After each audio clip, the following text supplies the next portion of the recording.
रजनी को बचपन से ही पेंटिंग का बहुत शौक था। वो हमेशा से ही पेंटर बनना चाहती थी, पर उसके माँ और पिताजी ने उसको कभी भी इस चीज के लिए सपोर्ट नहीं किया और उसकी शादी नीरव से हो गई। नीरव रजनी को बहुत प्यार करता था, पर रजनी हमेशा चुपचाप ही रहती। वो इस शादी से खुश नहीं थी।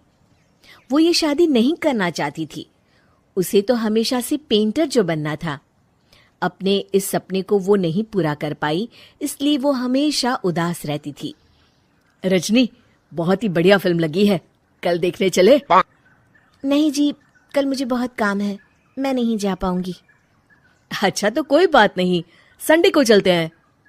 देखिए, मुझे फिल्म देखना पसंद नहीं है। आपको जाना है तो चले जाइए। नीरव को मना करके रजनी वहां से चली जाती है और अपने बैग को खोलकर उसमें बंद पड़े ब्रश और कलर्स को देखकर रोने लगती है।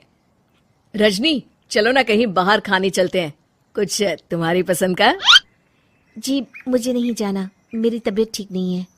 रजनी वहां से चली जाती है। नीरव को समझ नहीं आता कि रजनी उससे इतना दूर क्यों रहती है। वो जब भी उसके साथ वक्त बिताना चाहता है, रजनी कोई ना कोई बहाना बना देती है। एक दिन घर पर कोई नहीं था। रजनी घर का सारा काम जल्दी से खत्म कर लेती है। घर पर अकेले होने के कारण वो सोचती है कि वो आज पेंटिंग करेगी।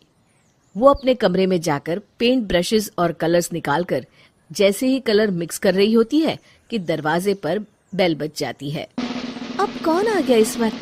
इतनी मुश्किल से तो मुझे पेंट करने का मौका मिला है। रजनी दरवाजा खोलती है तो उसकी सास अपनी सहेलियों के साथ खड़ी होती है और सब घर के अंदर आ जाते हैं। अरे बहू, सबको शरबत बनाकर पिला दे, बाहर तो बड़ी गर्मी है। उफ। जी।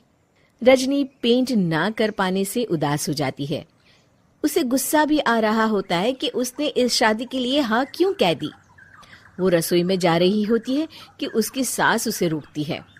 बहू, सबके खाने का भी इंतजाम कर लेना, आज का लंच तो ये सब यहीं करेगी। हाँ। रजनी बिना कुछ कहे रसोई में चली जाती है। सबके लिए खाना बनाती है। सब खाना खाते हैं और रजनी घड़ी देखती है कि ये सब कब जाएंगे ताकि वो अपनी पेंटिंग कर सके। जब शाम होती है तब सब चले जाते हैं अपने घर। अरे बहू, सब तेरे खाने की तो बहुत तारीफ कर रहे थे, सबको बहुत अच्छा लगा खाना। आपको मुझे सुबह बताना चाहिए था ना कि आपकी सहेलियां आ रही हैं। पता भी है कितना वक्त लगा सारा खाना बनाने में।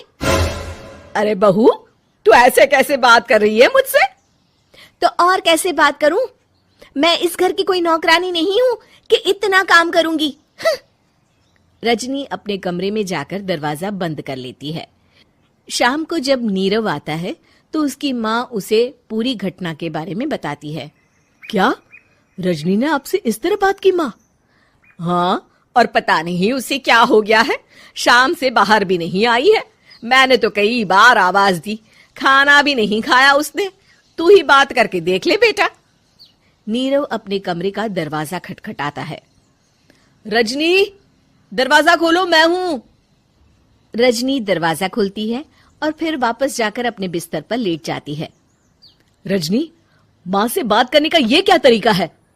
मैंने कोई गलत बात नहीं की है। अरे तुम क्यों ऐसे बर्ताव कर रही हो सबके साथ? क्या तुम इस शादी से खुश नहीं हो? रजनी कुछ नहीं बोलती। अरे बताओ मुझे रजनी,